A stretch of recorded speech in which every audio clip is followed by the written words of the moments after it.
ഞങ്ങളുടെ ഇത്തവണത്തെ Easter breakfast lunch എന്തായിരുന്നു എന്ന് കാണിച്ചു തരാം. ബ്രേക്ക്ഫാസ്റ്റിന് ബ്രെഡ് ഉണ്ടായിരുന്നു, പിന്നെ വെജിറ്റബിൾ സ്റ്റൂ, എഗ് റോസ്റ്റ്, പിന്നെ ഇടിയപ്പം ആയിരുന്നു.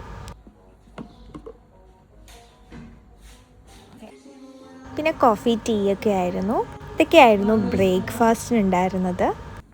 പിന്നെ ഞങ്ങൾക്ക് ഈസ്റ്റർ സ്പെഷ്യലായിട്ടൊരു സ്പെഷ്യൽ ഗസ്റ്റ് ഉണ്ടായിരുന്നു. ആൾ കൊണ്ടുവന്ന വൈൻ ആൻഡ് കേക്ക് ആയിരുന്നു. അങ്ങനെ ഈസ്റ്ററായിട്ട് ഞങ്ങളൊരു കേക്കൊക്കെ കട്ട് ചെയ്തു. ഒരു ചോക്ലേറ്റ് കേക്കായിരുന്നു, ഭയങ്കര ടേസ്റ്റായിരുന്നു. അങ്ങനെ ഈസ്റ്റർ ലഞ്ച് എന്തായിരുന്നു എന്ന് വെച്ചാൽ, കഴിഞ്ഞ വർഷത്തെ പോലെ തന്നെ ഇത്തവണയും ബീഫ് ബിരിയാണി ആയിരുന്നു. പിന്നെ പുതിന ചമ്മന്തി ഉണ്ടായിരുന്നു, സാലഡ് ഉണ്ടായിരുന്നു, ചിക്കൻ ഫ്രൈ ഉണ്ടായിരുന്നു, പിന്നെ പപ്പടം. അപ്പോൾ ഇതൊക്കെയായിരുന്നു ഈസ്റ്റർ സ്പെഷ്യൽ ലഞ്ച്. പിന്നെ ഈവനിങ് ഞങ്ങളെല്ലാവരും കൂടി ചായ കുടിക്കാൻ പുറത്ത് പോയിരുന്നു. ഓൾറെഡി വയറൊക്കെ ഫുള്ളായതുകൊണ്ട് അധികമൊന്നും കഴിക്കാൻ പറ്റാത്തതുകൊണ്ട് ചെറിയൊരു ചീസ് സമോസയായിരുന്നു വാങ്ങിയിട്ടുണ്ടായിരുന്നത്. ഇത് കഴിഞ്ഞ് പിന്നെ ഞങ്ങൾ കുറച്ച് ഫോട്ടോസൊക്കെ എടുത്തായിരുന്നു. അപ്പോൾ ശരി, ഇത്രയേ ഉള്ളൂ. ടാറ്റാ.